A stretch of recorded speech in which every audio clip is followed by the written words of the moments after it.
What is going on, guys? It's your boy Jay Cuss the Gray here from Anime Escape with another. We're back. They have started a brand new season today. Well, it's been released today on my end. My Hero Academia Season 5, Episode 1, All Hands on Deck, Class 1A. Not gonna lie, I don't really remember this episode being in a manga. I have to go back and read it, but it's interesting the small things you notice because, obviously they start off, review of the last season or whatnot, Endeavor defeating the, I forgot what type of Nomu, I think it was the high Nomu or something like that, I can't fully remember. But, it showed him, Hawks coming together, defeating the Nomu.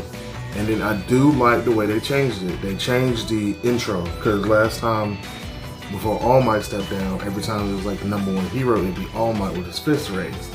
Now, it's Endeavor with his fist raised, so, they're really following through with, the whole switching of the number one hero and all of that. It switches to Midoriya and everyone in the class talking about Endeavor and Hawks beating the high-end Nomu. Obviously, Aidawa walks in, everyone gets quiet. He's going over something, and then, boom, a emergency hero training, pretty much. That's what I'm gonna call it. So they told everyone, get to this specific area, put on your costumes, get there as soon as possible. I believe that's when the intro kicks in. And I'm not gonna lie, the intro has always been hit and miss for me, but I do like the new intro now because it's showing like a lot of everyone that did have like their costumes changed or updated and stuff like that. It did show everyone that did that, like Bakugo with his all black, like just literally like long sleeve black with orange cross, like orange X across his chest and stuff. Yeah, it showed like a lot of that. So yeah, I do like the imagery of the new intro. Songs are still hit or miss for me, but that is what it is. So they get to the area, they start surveilling. Try to start surveilling everything. And I want to say this. Koji Koda, if he ever gets over his fear of like bugs and certain animals and stuff, he's going to be the most powerful hero ever. Let's just put this out there. Because he's like Aquaman times a million. Let's be honest. So, I'm not going to lie. I'm not going to flex. I'm not going to front. So if I had the power to talk to every animal and command them to do things, like every animal on Earth, every single animal, who's going to stop me? Who is going to stop me? Every single animal? There's no place safe. No. If he ever turned into a villain, there's a problem. Like, let's just get that out of the way. If he ever turned into a villain, it's a full-fledged problem. This man's powered. This man's quirk is underrated. They just got him there looking like a bum. But his power is legit overrated. But I could have a pack of alligators at your back door and a pack of fucking emus just sitting at your car like, wait, come on out, pimp. Come on out. We got somebody who want to talk to you. Come on out. Just who wants to wake up in the morning and see that? Like, his power is completely overpowered and underrated in this show. But that's just me on my tangent. So, shows him Tentacool, Headphone Jack. They're the surveillance, pretty much. They're just, people who have the ability to pretty much scan the area without being put in distance. Everyone else just breaks off into teams. You got Ida, Todoroki, Dark Shadow, Froppy, and Grape Juice. They break off because the building is on fire. They need Todoroki to put it out, and they find out there's a civilian who's wound up in the water and he's being taken away with time. So they go off, clear off the building, go to see the civilian, come to find out it's Mirio. And Mirio is just as happy as hell to be a civilian. It's so funny because it looks like his permanation powers, but it's just the water. So he's just like spinning in the water, face out like, hey, I'm floating away. Like, it's ridiculous. It's ridiculous, but it's still funny though. So, Uraraka,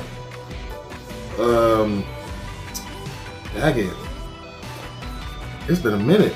Uraraka, the guy with the tail, Deku, the chick that creates things. I'm gonna relearn the names, guys. Trust me, it's gonna happen eventually. Chick that creates things, and Pinky, and Sailafon,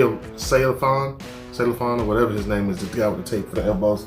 They go out and I forgot what their mission was. They were gonna back up the rescue team or the extinguishing team, but they got caught up with a villain. I can't think of her name. The one with the swirl powers. She's one of the big three. And then Godson, he was a villain. So them two are playing villains. Mirio is playing like a civilian, just being the castaway in the wind. So it's so funny because like when they realize when the entire team realizes it's the big three playing like a villain and a rescuer, like they're like, oh my god, no, why is big three? And they're like, well, I'm happy it's the big three and not like one of the teachers. And like God, like Sunny, he's like, I want to go home. And he just turns around and starts walking off, and I'm like, bro, this is so good because Sun Eater is literally never changing his personality. That's the best thing about it. Then the girl from the big three and Sun Eater start getting into it. She was like, you need to play a role. So he's like, man, I gotta play this role, girl. She'll be mad at me. And then Mirio, literally, Strawberry and Grape Juice saved Mirio, and then Mirio's like literally just went to the edge and just jumped up like this and jumped back in the water. I was like, yo, this episode is so damn stupid. So it comes down to Invisible Girl, whatever her name is. But the Spiral chick captures Pinky, and you know, they're trying to get Pinky back. The Invisible Girl like helps save Pinky. And then they capture Spiral Girl, and then the tail guy fights Sun Eater. Sun Eater captures him. Deku goes to punch Sun Eater, which I understand because Deku is like a big fan of the big three, and he's like a friend of them now, so he wouldn't want to like physically hurt them. But Sun Eater was like, bruh, I need to play this role so I can go home, so I'm gonna be a villain, so you need to throw an actual punch.